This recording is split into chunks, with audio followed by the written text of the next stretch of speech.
Let's get this train rolling. A train to the Underdark. Hello, it's Queers and Quaggoths coming to you live from OntheForefront, twitch.tv. That probably needs to be backwards, twitch.tv/OntheForefront. Whoa! This train doesn't need any tickets because we're gay. Or it's queer. Mm-hmm. Man. Wait, so does that mean since we're gay, we are just totally, or queer or whatever, we're just totally exempt from all tickets you see for my everything? Passport? You see my passport here? Right there on identity? Mm-hmm. Yeah. Mr. Fore. Really gay. Really, It gives really me, fucking gay. Yeah, really fucking gay. It gives me clearance to nearly every mode of transportation. It reminds me of that. I think it was a Vine or something. It was like, what it's like to be queer in the workplace or gay in the workplace, and it's the guy. Move, I'm gay. Move, I'm gay. That's what we're bringing to the community of Dungeons and Dragons 5th edition. Lots of move. We're gay. We're taking over your dice. And if you're just tuning in, hi, my name is Fore. This is my beautiful compatriot, Abigator. Hi, I'm Abby. It's so nice to be here today, to be talking about... What are we going to talk about? Because you're the one who chose this. Yeah, I was really excited to choose this because it's been not only a monster that's been in my pocket of I want to use it, I want to talk about it, I want to love it. But it's also connected to possibly one of the biggest old school staples of Dungeons and Dragons, which yes. I feel like as much as we like to talk about really queer related topics and issues and indulgences, I think it'll be nice to sort of lean into this big piece of history. And that is everybody's favorite Mary Sue, the Drow. Mary Sue characters. Yes, we will get to the specific inspiration of why I chose this later on in our show. But for now, we want to invite you to come to the Underdark, where everything is terrible and sort of... It's sort of really... It feels like modern-day Russia. if Vladimir Putin was a total drag instead of, the worst thing ever. Okay, yeah, no, okay. Yeah. I'm starting to comparing the Underdark to modern-day Russia, where I kind of see where you're going, but not Abby, really. I've got a lot of World War I history in me. Okay, and Russia is such a fascinating place in every portion of whatever century that you're in. True. So we are in the Russian century of D&D 1971. No. The less we say about Russia right now, the more we'll be on topic, okay? Okay. No more Russia. Yeah, no more Russia. This is going to be great.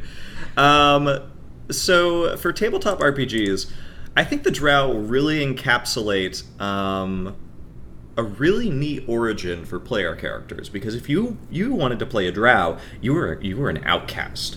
And I think the idea of an outcast, of someone who is hidden and mysterious and alluring, is like that's queer baiting. I'm sorry. Yes, that's queer baiting. It's true. Any kind of outcast of I just don't feel quite like yes. Disney princess. I see you. I understand you. I'm connecting with you. We might or might not be each other's soul mate, soul animal, Patronus. You cast a Patronus, and this moody Drow comes out and is just like,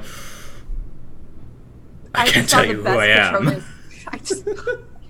I saw the best Patronus meme, and it was my true Patronus is Patty LaPone, and it just had a still of Patty LaPone, just like, oh! It's my favorite. That would be the case. Well, the Drow, we had to say a few things. We're going to start with the lore, like your basic lore.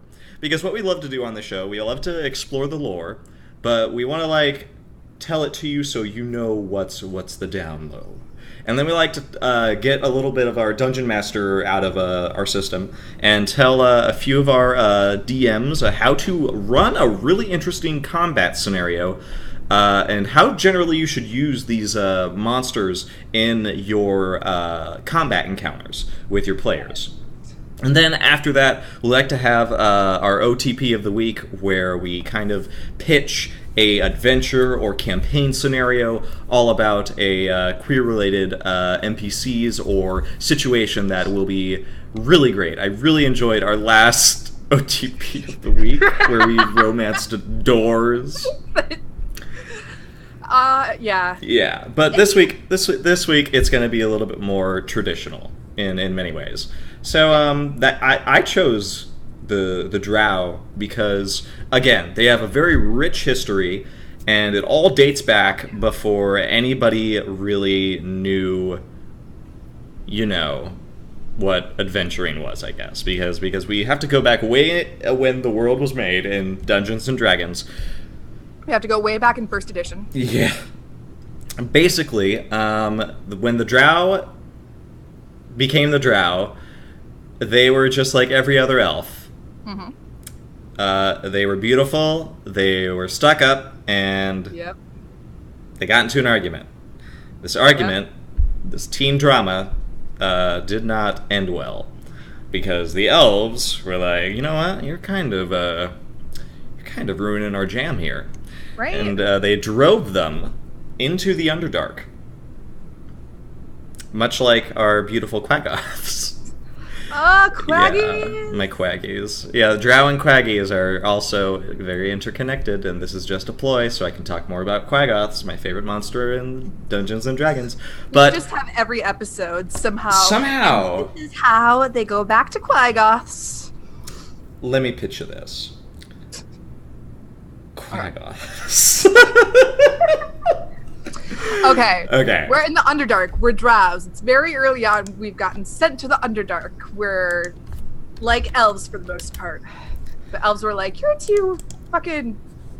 You're ruining our groove," or whatever. Our groove. The Drows... The Drows' new groove. So the Drow, they get sent to the Underdark. But, it's pretty bad down there. There's nothing to eat. There's all sorts of monsters that we'll cover in future episodes. Yep. And it's just a downright dismal place. The Underdark is a tragic place to live. Yes. And what else can you do but find a demonic goddess to dedicate yourself to? Loth. Get Loth. Get her on the phone and call her from the abyss, because she's going to pull you through those tough times with spiders. When all hope is lost and you're just like a species of people trying to survive in this horrible place, if Loth comes up to you and is like, or in this case, let's see, how did it really happen, I wonder? This is the Dawn Age. The Dawn Age? Mm-hmm. The first connection between Loth and the Drow at the time, Tark Elves, started with Corallin Lerthium. I'm not pronouncing that right, so I apologize to all of their... I really doubt we're going to ever pronounce something correct. No, I know. It started with this guy decreeing that... and see, this is apparently Loth's name before she was known as Loth. Really? Or Shni, his wife, later also known as Loth, should call the fate of the Dark Elves her own. This was clearly done without consent of the Dark Elves themselves. The first elves among them, it was a tribe called Ithri, who came to Toril, didn't have any idea that something like this, that something like an Elven pantheon even existed. And the source for this is Wizards of the Coast, Evermeet Island of the Elves by Elaine Cumming, which was written in 1999. I got my sources, yo. 99. When was our good favorite Drow from R.A. Salvatore made? Ooh. When was that? This is totally like It's sort of off topic because now I'm really curious. Yeah. When was Dritz Let's see. made? When was Dritz made? Dritz Doerden. Is that how you pronounce it? That's how You're so I much pronounce better it. at like pretending how to know how to pronounce things than I am. Oh boy. Oh god, he's like over 20 years old. Like, Mm-hmm. oh my goodness. Yeah, 'Cause this there's was a lot 1987, here. I think. Yeah. Man, that's such a long time ago. It feels like. Well, see, there's also like, Maybe because I wasn't born then. I mean, yeah, maybe. But basically what we're trying to get down to is Loth showed up to these Drow who were having a Yep. bad time, Yep. and instead of being like, oh, poor puppies, let me help you ascend to your rightful place, no, she like kicked them over and said, I'm the Dogmaster now! Yep. I'm the Spider Queen now! Yep. It was really bad. Yes, it was. But then also, I think it started this society of Drow that's very matriarchal. The yes. females are everything. You do not mess with a fucking female Drow because she Like, will men tear you are apart. put in their place. Rightly so. And they're no longer allowed to do anything without women's approval. Mhm. I find this Which is interesting. really... This is something that I would not have expected from a Dungeons and Dragons sort of enemy. And that's kind of like I don't know if I should question whether like they were doing a good thing or a bad thing, because I really do like the fact that they're putting women during that time into this really menacing and powerful scenario. Like, do I cheer for women in the Drow for being on top and taking charge, or do I question whether the intentions are like, you know? See, I feel like at this point in time, there's no use of being like, well, no matter what the intention was creating them. Even now, I find female either characters or stuff who are in charge and powerful. I mean, we don't look at like male antagonists and like, was that made to be like, are they respectful? Should we like embrace their evilness and their toughness, or should we like, was it made at the end of the day, hopefully one day women will get their own characters and it won't have to be like, oh, but like, was it offensive that we put them in such a negative role, or was it empowering? I do think that sometimes, yeah, if you ponder on that sort of line of thinking a little too much, it can detract from the impact of certain stories you can tell. Mm-hmm. But the way I like to think of it is, if Catholicism can be like, yo, men are the ones who can speak truth to God and, you know, give God's truth. Women can't be priests. That's kind of the situation happening in this Loth based gosh, would you call this like what is the Vatican? The Vatican is like a religious state. Yes. Yes, this is kind of like a religious state times 1,000, because the Underdark is infested with Drow. Drow like have somehow thrived since Loth took charge because they don't have a choice. They either thrive here or become Driders. That's the worst part. So Loth kind of has her own agenda, and she uses the Drow to get this done. Mm-hmm. No, for sure. Yeah, for sure. Priestesses of Wealth, and there are only priestesses, as I said, like the male Drow, the best you can do maybe is become useful to your matronly leader of your noble house, if you have that luxury, or becoming like a prominent spellcaster. That, like, you either are super handsome and you get, like, you know, attention that way, or you're useful enough to Loth in which the priestesses can, like, send you to do stuff and also get some hanky-panky. But that's really, like... Yeah. That's the height of Drow men in this society, is you have to prove that you're worth it to feel like you have worth. Yes. So, yeah. I also feel like what you said about being attractive, I find it interesting because Drow are very, like, they're like elves. They're elfy. They're very elfy. They're very attractive, and they're specifically attracted to what upper worlders, above worlders. The above world. Let's just call it the upper dark. The upper dark. The upper dark. Thank you. And I should no, it just said something too about it's interesting how they sort of like to, like, emulate themselves as, like, how elves up there do, I guess. Yes, and also it's almost like a poisonous, I don't know.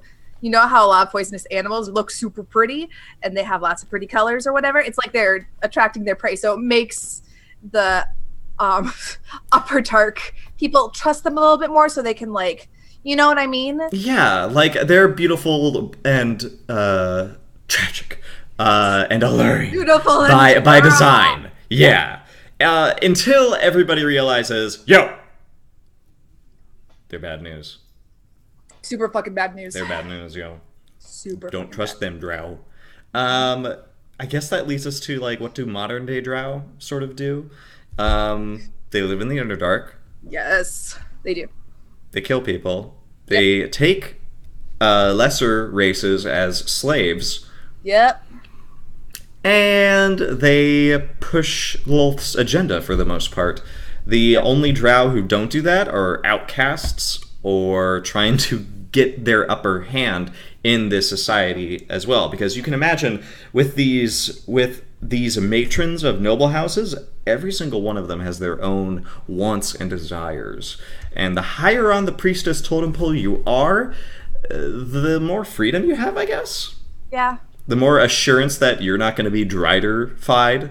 Yes. I feel like it's not as much freedom. I feel like it's the assurance of, okay, nobody's going to kill me or turn me into a Drider or, like, cast me out because I have this amount of power. And if you don't know what Driders are, they are, like, the biggest failure that can be bestowed upon you by Loth herself. Like, she literally comes out of the abyss as like, you fucked up. And rips your torso off, puts it on a spider, a giant spider, and says, "You fucked up now," and leaves. Can that be Loth's official voice? Because that's, you fucked up. Oh, you fucked up. Looks like you fucked up. Oh man, you're a bad boy. Naughty. Man. Now you're attached to a spider. Yeah, ain't that bad? You're embarrassed, aren't you? And it's just terrible. Yes. Man. Alrighty. And then they go insane. Yes. What else can we cover really quick before we get into the combat and before we get into sort of like the nittier grittier? There's so much. Really, because here's the problem. There's so much lore to cover with the Drow. I don't know how much we want to cover. We want to review. I don't think that because it's literally too much, you guys. They have a whole thing like on. I found stuff about their economy. There's of course the gender roles. Their economy? Yes, military. There's a Forbes for Drow. Yes. Mm-hmm. You can be like the merchant clans, or like if you want to go into the specific like merchants or commoners or artisans of the Drow, we can go into different relationships. We can see what their religion was like, or their customs, their different languages, economy, slavery. There's a whole batshit ton of crazy ass things we could go over about the Drow.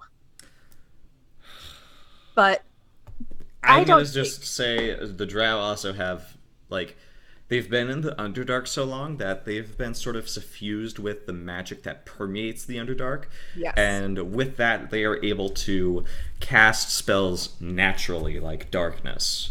And it just gets worse and worse from there on. Let's go ahead and just start talking about the stat blocks that Wizards of the Coast gave us in the Monster Manual. Oh my god. And what we can sort of take with this. I hesitate to call them monsters, but that's what they're presented as until you make them a player character. Yeah. So, Drow are medium humanoids. They're sort of cast as this base block of Drow, the base Drow, which are going to be your cannon fodder. They have 15 armor class and 13 13 hit points. Yeah. It's kind of lame. It's not all of the, like... There's different Drows, but just... There are different Drow, but, like, the basic Drow that you start with has a kind of high AC, like, higher than most, but 13 hit points, that can be destroyed within, like, a couple swings. Yes, exactly. Which is nice for early players. I guess it's nice. It's nice, but, like... Level 5, you could do 13 points of damage, no problem. Oh yeah, no problem. Yeah. Which is why... She takes a drink. Which is why... Dramatic pause. Glop, glop, glop, glop. I was about to say, I did that for effect. Which is why... See, I totally forgot my line of thought, because... I was about to say, which is why you have some very interesting, kind of... attributes that you can use in combat. Since they've been in the Underdark for so long, they've got a dark vision, which... Helpful. Very, very helpful, especially if nobody in your party has dark vision, which I feel like... Dark vision is such a blessing. Dude. Players get spoiled because there's so many races that can use it. It's awful. I also feel like in good party, there's no, like... You should have a way of producing light somehow, whether it be like you have an arcane caster who can just like cast lighters. Like usually all parties can find a way to at least get some light. Yeah, but guess what happens when you do have that light? Like the Drow are smart. They're going to attack you in the dark. They're going to take you by surprise. They're going to play dirty. Oh. Yes. They have innate spell casting called darkness. What? So yeah.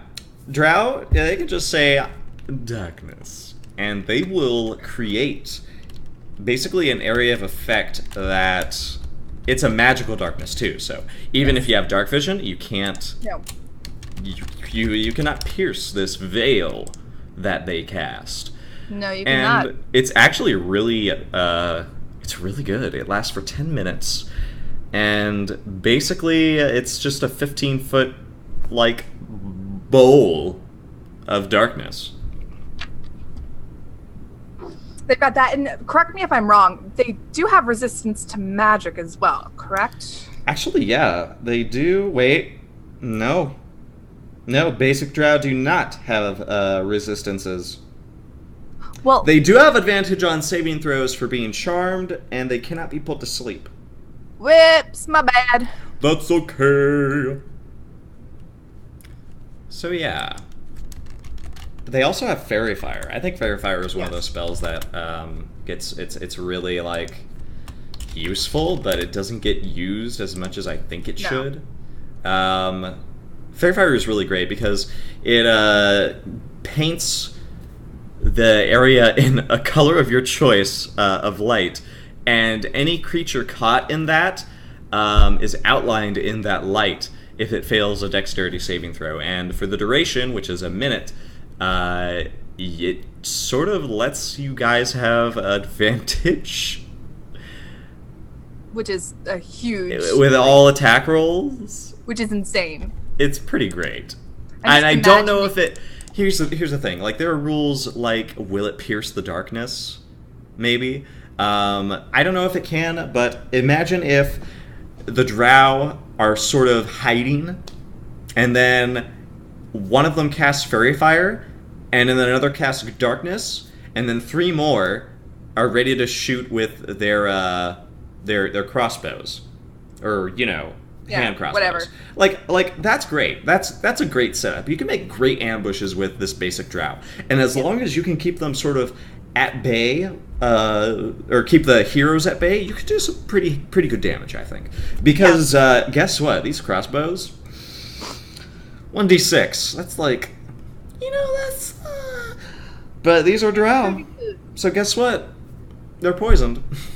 Yeah. Yeah, the Drow hand crossbows are basically going to force your players to make a Constitution saving throw of a DC 13, and if they fail, they are poisoned. Oh my god!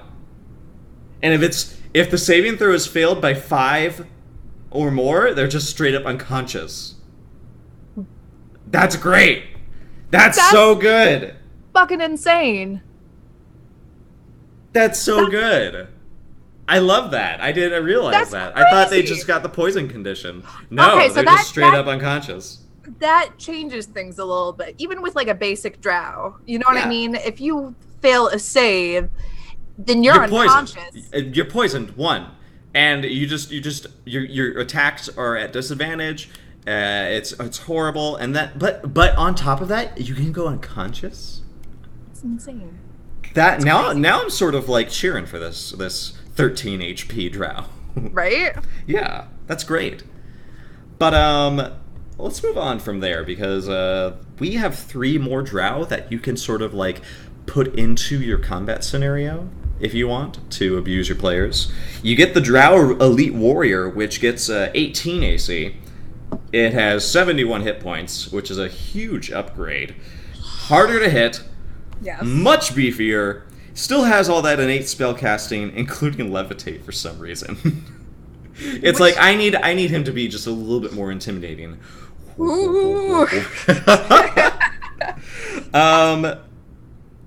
He makes 2 short sword attacks with it's still like a D6, so it's not the best, but it's plus a D6, 3d6 of poison, because they poison their short swords as well. So this is like a smart move to send your elite Drow warrior in, while the regular Drow are peppering your heroes with poisoned arrows, and you could just imagining the elite warrior just kind of levitating in. Whoa, whoa, whoa, whoa. I love it. Making their hair go. Yeah, this silver hair. That's beautiful. And same hand crossbows, but here's a great thing. The Drow Elite Warrior can parry. It basically adds 3 to its AC whenever a melee attack hits, or would hit. So it actually has 21 AC as a reaction.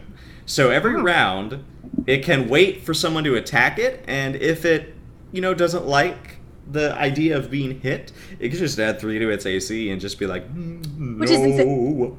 No, thank you, not today. No, thank you. Take your pointy weapon somewhere else. Not today, Loth, not today. Not today, Loth. So yes, Drow Elite Warriors, really nice. I wouldn't add 5 to your combat, but 1 is certainly something to stand against. Yes. And then you have the Mage. Woo! Drow Mages in 5th edition are potent. Crazy. They're really crazy. They have they're a 10th level spellcaster, and their spell saves are 14, which I always find to be like a really good mid-end saving throw that's difficult to meet. They only have 45 hit points. I would be careful with them. Yeah. Don't put them on the front line. But they have all these really good spells, like Evard's Black Tentacles, Misty Step, Web. Web is really good for when all the heroes are clustered, or if you want to keep your heroes away from the firing line of these hand crossbows. Yeah. They also have Cloud Kill. They've got Cloud Kill, they've got Lightning Bolt, they've, like... Fireball, too. Oh, no, they have Fly! So they could just legit just... I love it. Let me give you the lowdown on Cloud Kill. Please. 120 feet. Everything in a 20-foot area, a radius, if you will, is covered in a yellow-green fog. Okay. It's really bad because it's a 5th level spell. And from what it tells me, every creature takes 5d8 poison damage, or half as much on a successful saving throw. Whew. Whew. 5d8, that's 40 damage in one round? Yeah, see, this is also, I'm in the mindset, I've been playing a lot of, I've started a couple of campaigns, so I'm playing a lot of characters right now with fairly low HP that are like tiny babies who are not fit to go up against something like a Drow mage. And so hearing that possible 40 damage in one hit is absolutely terrifying. That's terrifying. What the fuck? Because in a good scenario, you have like maybe a Drow mage and like 3 baby Drow. Yeah. But Drow don't play nice. They don't play like you want them to. So good luck with that. Their staff, it's just a basic staff hit. It's not. They will not smack with their staff. They will instead summon a shadow demon, which they can do just once per day. Yeah. They can just do it. They don't have to roll for anything. Oh, it's a 50% chance of success. Yep. Excuse me. The summoned demon appears in an unoccupied space within 60 feet of its summoner, acts as an ally of its summoner, and can't summon other demons. It remains for 10 minutes, which is a long time if you're in battle, until it or its summoner dies, or until its summoner dismisses it as an action. And if you have not ever had a shadow demon show up and wreck your day, it's pretty bad. It's really bad. That's all I want to say, because they're like resistant to like all magic damage. They're like resistant to like all sorts of stuff. At least I think they are. So you should be careful about, as a dungeon master, using some of these Drow, because each one of these, except for the basic Drow, can really turn a fight on its like head. Yeah. But if they are ever the focus of an adventure, you want to throw down and make sure you very tenaciously use the Drow Priestess of Wealth. This is the worst. This is the worst. Drow Priestesses of Loth not only are basically the biggest woman in a Drow society, they are devastating, to say the least. 16 AC, 71 hit points. 15 armor class, challenge 8. Yeah, challenge rating 8, by the way. They have a lot of spell slots that I don't like. They have freedom of movement, which is really great. They can conjure 2 giant spiders just on the fly. Mass cure wounds, so if you're... That's really great. Yeah. Especially if you're... Rave sickness. There's also... magic. I want to say animal friendship might actually be really useful. Because imagine if you have a ranger... I like imagining these scenarios. Like, the Drow Priestess of Wolf has a lot of spells that you would think, I'm not going to use this in this instance. You could find totally so many ways. You gotta be creative with certain spells. Exactly. She also has levitate, so she can also... The most... It's amazing. Of all spells. Now, again, she can also summon a demon. It's a 30% chance. It's a little tougher. But what's really interesting is that she can make a weapon attack called Scourge. She gets 2 of them. And if they hit, it does 1d6 of piercing damage, as well as 5d6 poison damage, just because. And by the way, they can multi. They can multi. So that's awful. 2 of those. Yeah. So that's what? 5, 6, 40... That's I think a it's lot. like 62, 72 damage if they roll max. That's awful. But you have to. It's a Drow priestess. This is like. This is the Priestess of Wealth. Like, Yeah. she is there to make you miserable. Yes. Now, here's the great thing about Drow, is that you can have them be tough. And you can have them defeat your PCs. Absolutely. Because if your hand crossbows do their job, half the PCs are going to be unconscious. True. And then the Drow can be like, are you sure you want to keep fighting until you die? You can literally make the next session a Drow break out of prison session. Oh my god. And I find those sessions to be really compelling. Because, yes... Out of the Abyss campaign. And again, yeah, Out of the Abyss, one of my favorite campaigns.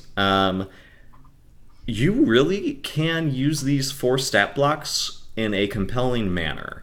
You either want to set up the Drow Priestess as, like, the figurehead, and that which you should not fight until every single piece of advantage is being taken and disadvantage is being abused.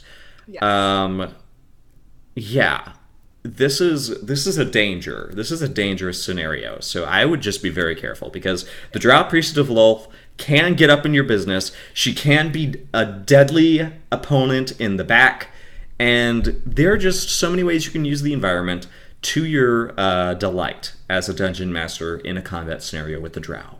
However, for the players, it is also good to remind you that most of these, in fact, I believe all of the Drow, yes, have sunlight sensitivity. Oh, yeah. Yes, so the Drow has disadvantage on attack rolls as well as any rolls that depend on sight, like perception.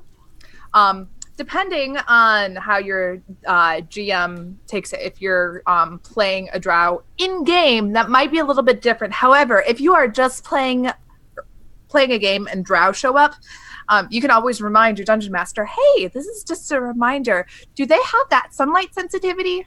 What's the time? Is it high noon?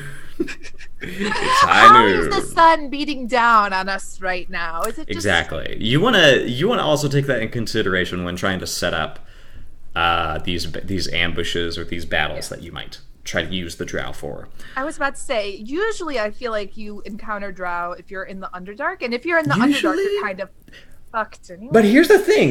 The Drow do actually go up to the surface to get slaves, because the Underdark is awful sparse sometimes, depending on where you are. Like, what are you going to do? You're going to enslave those mushroom men? Yeah. No, that's infuriating. The Drow would not enslave mushroom men. That's ridiculous.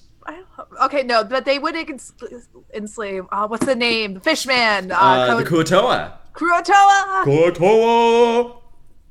So Man, I played... I love the Kuatoa.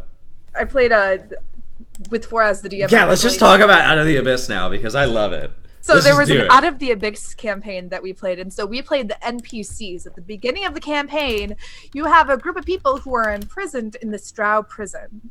And so we had the players who were playing a Croatoan. I was playing a Drow. We had a dwarf. What was we did. Monkey. We had a dwarf. Anyway, A Quaggoth. there was a Quaggoth, which Fore was playing. We had a deep gnome. Yes, and deep then gnome. 3 deep gnomes. I was 2 about of to them say, were 'cause twins. they were the twins. Yeah. Yeah. But one of my favorites was This little guy.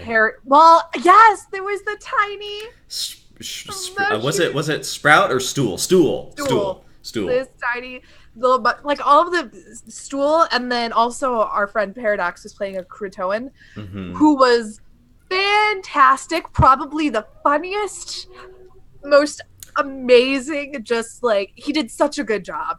I'm so proud, and what I love about Out of the Abyss and why I wanted to run it with NPC player characters instead of, like, you know, craft your own reason and purpose on how you got, like, the Out of the Abyss, like, it starts out with your player character being, like, captured It doesn't like, it sort of leaves that up to you. But with the characters that you wake up with, they're so compelling. And if you really take their character concepts and you go to town with it, it's delightful. And unfortunately, one of the characters is a drow that has been infected with a mushroom spore from the demon queen, Zugatomoy, the demon prince, rather. And Zugatomoy is all about, like, mushroom spores that make you insane and follow her every whim. Mm-hmm. And, like, a sad part of that character, that drow, is that, what was their name, Abby? Oh my gosh, Sereth. Sereth, that's right, because you played them. That was your character. Sereth usually dies in the campaign. Oh, for sure. Yeah, like, eventually, like... Yeah, his head explodes, and Zugatomoy... mushroom stalks pop out, and he's like, I love the demon prince. I'm gonna kill you now. I love mushrooms, and I love the demon prince mushrooms. And the way Fore described it too, it's like, for some reason, I think it's because I used to have nightmares, because you know when you're like, when you're pubescent, you get these like bumps, these zits right by your hairline. The worst ones that are impossible to pop. Yes. So I used to have dreams, because I had bangs then, that I'd feel, and it just felt like a bunch of zits, and but instead it was a bunch of like eyeballs, like congealed eyeballs. So it kind of reminded me of that with the mushrooms that were like popping, and he'd describe it like there was just, it was really red and irritated, and skin was like sloughing off, and it was so good. Wonderful. Like, that's where Out of the Abyss can really make your day, when it can make you like sort of feel icky. But that's Sereth. There's also in the Mines of Phandelver, the like introductory campaign that a lot of people played. There's a drow in there called the Black Spider, and he like is basically trying to find this ancient mine where there's this magical forge that you can make magic weapons with. And he's kind of like, I am the Black Spider. I am going to hunt this land with all my crime. Sorry. Yeah. I'm not even going to try to repeat that, because that was beautiful. And that's his purpose. Like, his purpose is to sort of be like the villain. And that's unfortunately with that accent. Yes. I am the villain of Phandelver. The drow are usually seen as the villains, tragically and untragically, because they make very good villains. Yes, they do. But there is one other aspect of drow lore that I wanted to cover. Please, tell me. In Volo's Guide to Monsters, they introduced a new, really interesting creature known as the Draegloth. What happens when Loth is really proud of her priestess? Yeah. And she decides, you deserve a son.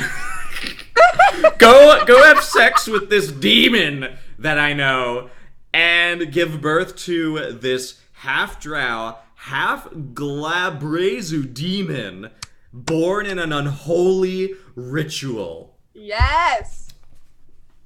Yes, my Draegloth are massive, four-armed behemoths that serve their matron undyingly, with great loyalty, because that is what they are raised to do. They are literally a weapon of mass destruction that you keep in a closet until you tell it to murder someone. It's scary. Draegloth are ogre-sized, apparently, and they have they're amazing. Their arms are huge, they have great musculature, and they sort of have like their upper arms are like the big claw arms, and their lower arms are sort of like, I will type my internet reviews with these arms. So it's like two settings, like rip them apart and write fan fiction, I guess. Clearly demonic, bestial features like an elongated snout and just a mouthful of nice sharpity muncher teeth. They got this glorious mane that like goes down their head and goes down their shoulders, and they could just like they're more glamorous than any drow can be, but they're so scary. I love it. They're like, the ritual apparently is like a sign of Loth's favor. I'm not sure if like that's okay because it's apparently horrible. Well, I would assume with a I didn't read anything about this. Does the Drow die somehow or get seriously injured while birthing this monstrosity? I don't believe so, but like it's really miserable, and it's really like the only reason you give birth to this monster is basically to use it to attack your rivals once it's fully grown. Okay. So you just kind of like birth the baby and then keep it in closet till it's fully grown. Exactly. Then bring it out like, this is my fully formed son. Yes. Do you love Mama? Rip that matron's head off. Show me how much you love me. God, that's really like, if you think about it, it's kind of what Loth does to the Drow, actually. Yeah. It's interesting, too, because you have this also aspect of this creature doesn't have any chance whatsoever, because from birth, you're kept in a closet with your dear old mom being like, oh, you're such a good, let me tell you all the stories about how cool it's going to be to kill all these people. So you're brainwashed from birth, and then once you are big and strong and beefy, your mom, the only person you ever known, is like, go and kill these people, and you're like, yes, because I love you and you're the only person I know. Well, that's actually kind of interesting, because here's the thing, because they're demons, that might not happen most of the time. I imagine it can, but here's the poor tragic thing about these Draegloth and why I love them so. They can never rise above any higher of a position than like a favored slave or a consort. Oh, like, shit. They are worse off than the male drow. Fuck. Yeah, it's fucked up. They cannot get any status in the society. That's fucking depressing. It's fucking shit. depressing. They're raised with this intention to make them like understand their role in this society is all it's ever going to be. It's that brainwashing shit. They try, and here's the great thing about it. God. It says they do resist it because it's that demon side, yo. And they just take their frustration out on their house's enemies. And I imagine anyone who crosses their path inside their noble house, I imagine. It's a terrible part of Loth's plan to reward those who do her bidding. Fuck Loth. These little tiny beef. That made me really sad. That was a bummer. But here's the thing. They are brutally cunning. They are intelligent. They are innately magical, which means if they can find the focus and dedication, they could probably cast some magical wreckage. Okay. But the problem is that they're usually so, mentally distorted, and they don't have great value of themselves, that they probably won't put that dedication in. They're these big ogre children that just never meet Mama's potential and never live outside of that. Damn. It's really bad. I just got done watching the miniseries Sharp Objects, which is really interesting. If you have HBO and if you're into like true crime stuff, there's a character, a mother, who does the whole Munchausen's by proxy, which is terrifying, by the way. But it's a little bit like that. It's like you have a child who you want to be in total control of, and you basically brainwash them and do whatever you can to make them stay subservient to you. It's the worst. It's literally the worst. That's so interesting. Holy shit. Yeah, so that's why I love these creatures so much. Like, in this drow house, they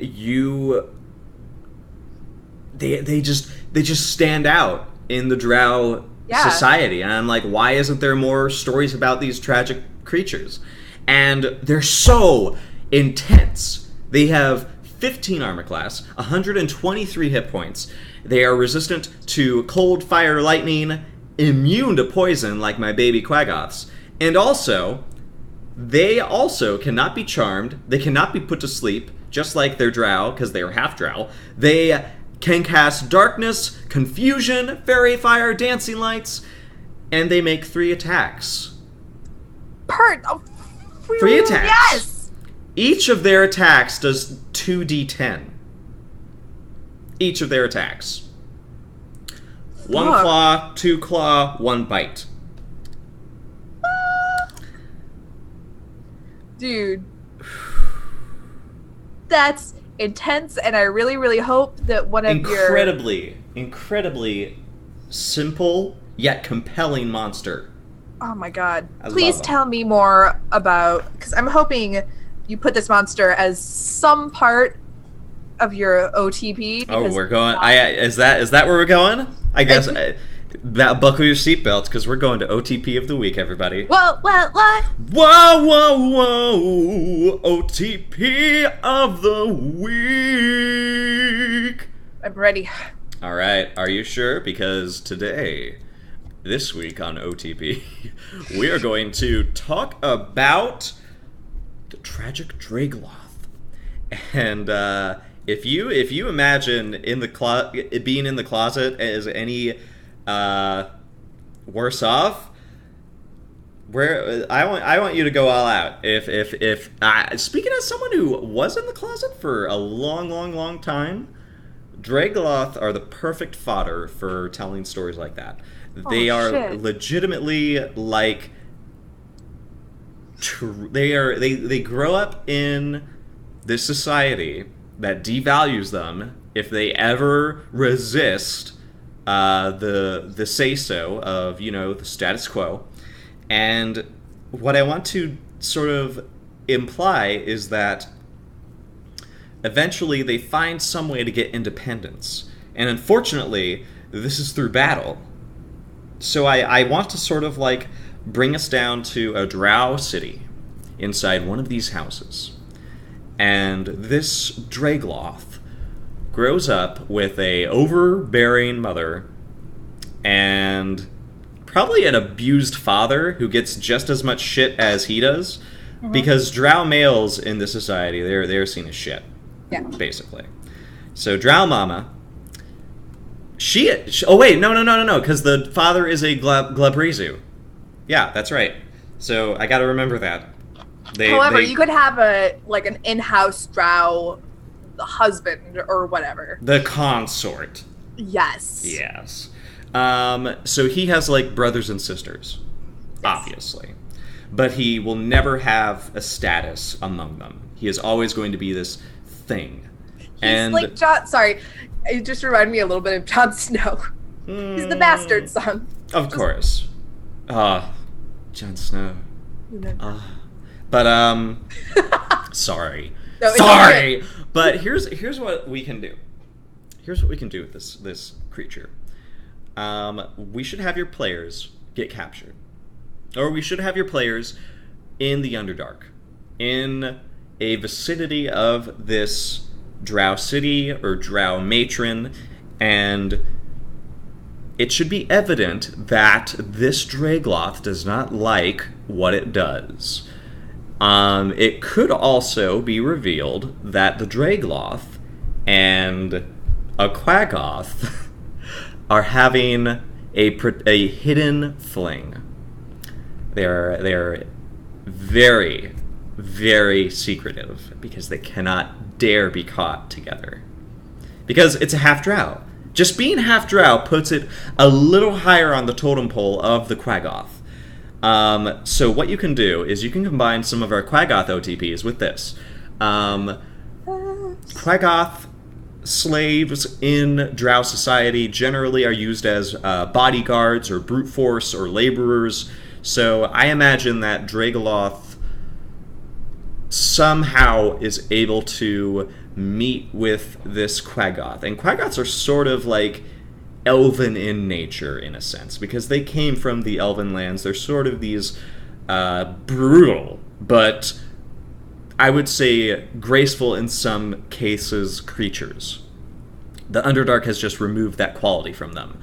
And the Draegloth being of, just look at it on the stream. It has this hunched posture. It's sort of got this like a gorilla yeti feature. It probably finds more in itself to relate to in the Quaggoth than it does the Drow, because the Drow do nothing but tear it down over and over again.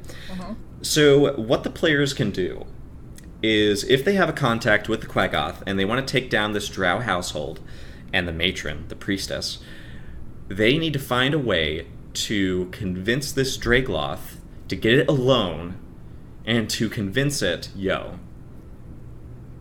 at the right time, we need you to turn against your mother, basically. And this is a scenario in which your player characters, they are treading a tight line of, we could try to fight this thing, but it's going to kill us probably. Like, even in a solo instance, the Draegloth is devastating. The way to make this scenario work, to make this OTP work of this Quaggoth and this Draegloth, is to make the players low level enough so that fighting this thing is a death sentence. Impossible. But having it on your side to take down the combat where the Drow priestess is going to be in is essential. So here's what you need to build. You need to build an infiltration scenario where the player characters are going to either sneak into the Drow household so that they can, one, free the Quaggoths and other slaves. You could have all sorts of other races here to sort of upend the Drow household, like rise up against their masters. And then you could have a showdown in the matron's chambers with the Draegloth and the matron and some of her higher-ups. And then that's where you draw this immense, tragic betrayal from the Draegloth, who decides, no, mother, I will not listen to you anymore. I'm in love with this Quaggoth, and you can't change who I am. This Quaggy is my betrothed. If there's a cleric, you should definitely marry them. Please. Yes. So this Quaggoth, protect him or her, make them safe, please, and end it so that the Draegloth departs with the Quaggoth, and they make their own tribe, and they strangely are able to function in the Underdark because the Draegloth is finally able to use its violent tendencies against some of the monsters that might threaten it, but it also protects its darling, and I think it's just beautiful. You could also sort of like make the case that the Draegloth can, I guess, be curious. It's a bit more tamer than its other brethren. And I imagine if you want to be a player character that is a Draegloth, you could find ways to make it work. And you could finally, make it so that you're wondering why you probably, I really think that you could do a lot of queer stories with a Draegloth as a focus, because it's unfortunately not only an outsider of the rest of the world, but inside its own people. Like that speaks of an unfortunate queer experience that a lot of us go through. I feel like this is a monster that you don't necessarily need to paint as a tragedy, but as a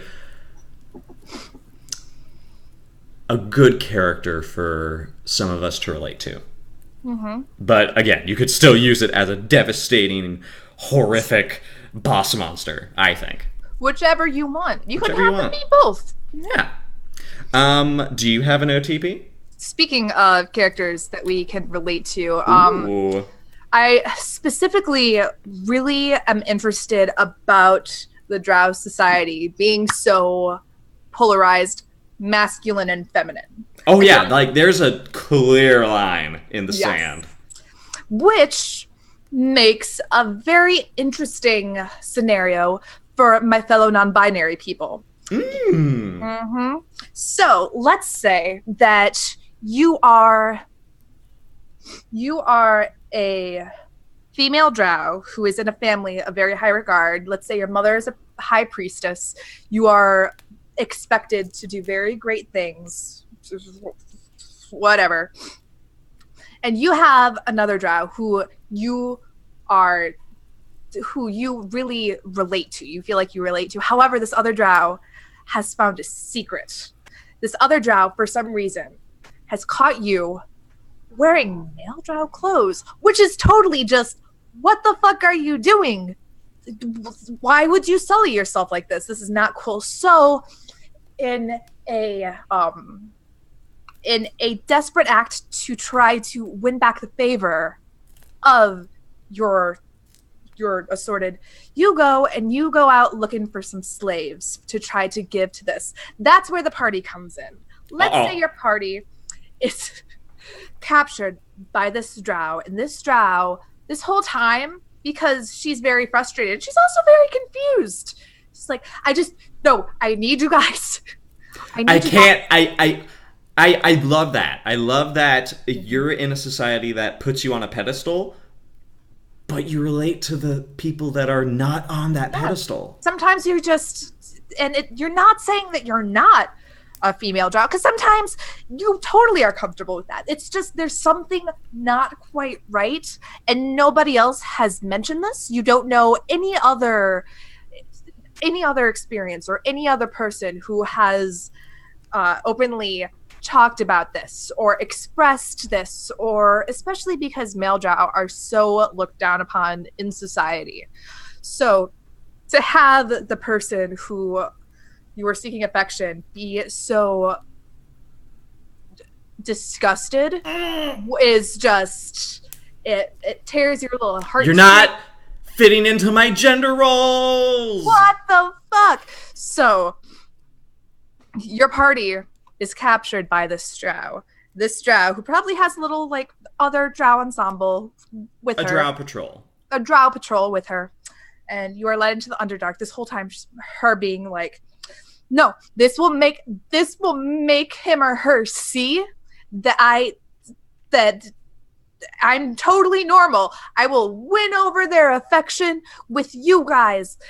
But as it goes on, I'd say make sure she grills them for what they're good at. Yes. Because she has to like present, okay, if I present you to this person as their slave, that's going to be great. I don't want to give Nealadrel a fucking cook. Yes. Are you? Because the only thing you know how to cook is like upper dark food. Which is gross. Why would I feed? Why would I want to eat anything but spider? Fuck that. No. So, as you hear more and more about, as you travel with this drow, who, and I find this good as a player because I really enjoy interacting with NPCs. So I can see myself as a player being like, I'm interested. Why is this drow like talking so much to us? So as you go on, it would be very interesting to see this drow kind of start questioning the players a little bit, like, but no, you guys, I mean, I'm gonna be a priestess someday, but like, sometimes I just like to like wear trousers, and sometimes I just don't feel like a priestess, but it's not really that big of a deal. I find the whole idea of exploring one's gender, especially in a non-binary setting, in a society that is so polar, masculine, feminine, that's it. Masculine is not as good. Feminine, female drow are where it's at. It's very interesting. So I'm expecting either you convince the Drow that, okay, well, no, you deserve better than her. Why don't you go and you just be who you are in the Underdark, which probably won't work out well for her, but whatever. Do you, babe. Exactly, whatever. Either that or eventually the Drow is like, this isn't going to work. Because you realize eventually that bringing these people to it's not going to work out. So eventually you just have to be like, oh, well, okay. Either that or you go and you fight. Oh, you could have the party fight the stupid person who is like, get him! Yes. I love that. I always love like when things are like, oh, we finally answer the question of how gender roles should be viewed and accepted in society. Beat them up! Beat them up! It's a little bit of like fantasy play out. You know what I mean? You're playing a tabletop role-playing game. Why not get to like, what's it called? When you, not subconsciously, it's like putting yourself in somebody's shoes. Yeah, like I'm living through your experience. I see. Word for it. There's a word for it though. I'm gonna think of it later. No. I'm living vicariously, I guess. There it is.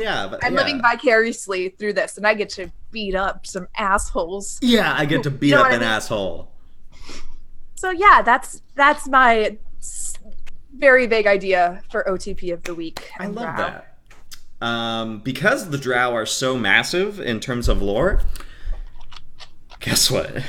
What? I got another OTP of the week. OTP! I could not resist having more than one because I love it. Okay, so listen to this. Have a cleric in your party, or have someone who is like, the gods are cool. And if they are a Drow, excellent. You have to do this in that case. Yeah. One night, they are visited by a dancing woman, a dark lady. And she is like, hello. How are you? And she is like, I am Elistray. And I am a Drow goddess. Oh! Yes, there are goddesses to the Drow. And also, my mom, Loth, is a total bitch. I don't like her. That's why I am here to, spread freedom and love and all sorts of other good things. Do this a lot better than I'm doing it right now, because if you don't know Elistray, she is an awesome goddess. I love her. She, has an amazing history. She was Loth's daughter, and she was like, everything here is so gloomy. Why can't it just be happier? And she just was like, I'm going to make it happier by being a goddess to my people. And she was like, Drow, uplifter. She was so cool. Yes! And what you need to do with this is you need to tell her, listen, I'm great. You could be great too, but guess who needs to be great alongside us?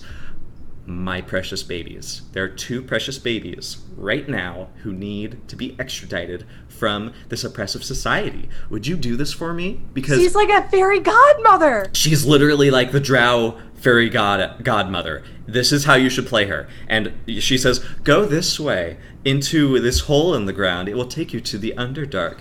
And she says, go to this cavern, blah, blah, blah, blah, blah, blah, blah, blah. And you guys go on adventures. And then she's like, I will tell you where you can find my beloved Idids that I love and treasure. And she says, they go to this pool, this glistening moonlight cavern, and it's beautiful. And they like to bathe there in secret together and be in each other's arms and cook delicious fish. And sometimes they even play guitar to each other. I'm just imagining the players being like, I think she means that's where they fuck. Right? No, it's where they kiss in secret. They would never do such vulgar things. Okay. But that they totally do. But so I would imagine these are going to be 2 male Drow. Okay. Who are like, shit sucks, but we don't suck. Except when we do. God damn it. So these boys are obviously going to get in trouble with their Drow compatriots if they get caught kissing or holding hands, because male Drow are not allowed to be happy, and male Drow are only there to basically satisfy the sexual wants of female Drow. They have no sex drive. Never. Which I find very interesting, because if you would think that, like, female Drow are so revered in society, you'd think that they just hook up with each other, being like, my girl, like, I guess maybe reproductively that wouldn't make much sense. Yeah, but, like, again, like, a male Drow can't come onto a female Drow, I think. Yeah, no. Like, they would get beat up. So, what you do next is, like, you tell them, the player characters, save these boys, take them with you to the surface so they may be happy. And then they're like, we would love to go, but we have, like, a life here, and Loth will fucking turn us into driders, yo. We've got this lovely, lovely pool where we kiss and cook fish. Like, it's fine. We live in this oppressive society, but it's fine. We can come here and be ourselves. Thank you anyway. Then if you can't convince them, have one of them be chosen to go through Loth's test of driderhood, and be like, if my boyfriend fails this, he'll turn into a drider. You have to come break him out of Drow jail. And then the PCs can have a combat with the Drow, and then they can help these boys escape. Your OTPs are so much better thought. If you guys are looking for, like, campaign shit, oh gosh, or where it's at. If you're looking for vague ideas of, like, well, I need ideas that I can possibly use, I got you. If you're looking for some, like, fucking adventure, here is, like, the start of this adventure, here's the rising action, here's the climax and the conclusion. Fore's where it's at. Well, that's what I want OT of the week to be. Like, that's what I love about, like, I love the what is it? The layout of this show. Hello, we're gay and queer. Hello, this is a monster that's pretty queer if you think about it. Hello, this monster is gonna fight you and beat you up and make your players miserable. Dungeon masters, you make this monster beat them up, you make it mean. Hello, we would like to tell you about our own gay queer stories that we want you to tell and actually have fun in. That's basically the show. Yep. And I think about this a lot because I am a horse groom. I spent 6 hours today walking horses from A to B. I think about a lot of stuff when I do that. And fair.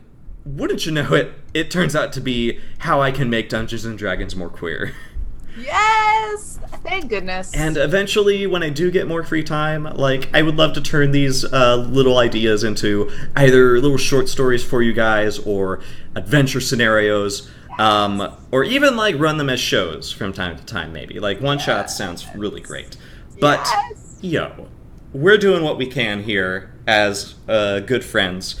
And I honestly think this is where we're going to call it. I think as long as you pray to Elistray, you can run Drow just fine and dandy. Yeah, for sure. No, that was good. Any final thoughts on Drow before we leave? Fuck the patriarchy. Fuck the patriarchy. Fuck the patriarchy. Run Drow. Yeah. Praise Loth. Praise Loth. Praise Loth. It's amazing. This is great. I love Draegloth. Draegloths are the most like amazing / like they have such good fucking potential. I don't know why I never heard of them before. Maybe because you didn't buy Volos. Like, I did not buy Volos. So which is fine. That's why we're here for you. I appreciate you. Yeah, so again, run Draegloth. This marks our 5th episode. We're streaming live right now, and we have not put out the episodes as a podcast, but yeah, we're gonna do that now because I wanted to have a backlog before I took responsibility and finally started making this a podcast. But I want to thank everybody who has dropped in to listen and hear our thoughts and be a part of this, whatever this is, this live stream, this queer bait for D&D. Yes. Abby. Yes. What do we talk about next week? I actually have something. This was You have something. You came with an alluring decision.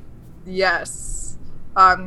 So I believe our good friend Paladin Hulk recommended this, and I'm going to take his advice, and it's going to be, I'm not quite sure how Ettin is a monster.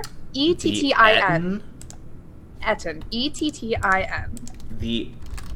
Oh no. God, why, Paladin Hulk? Why? Yes! No!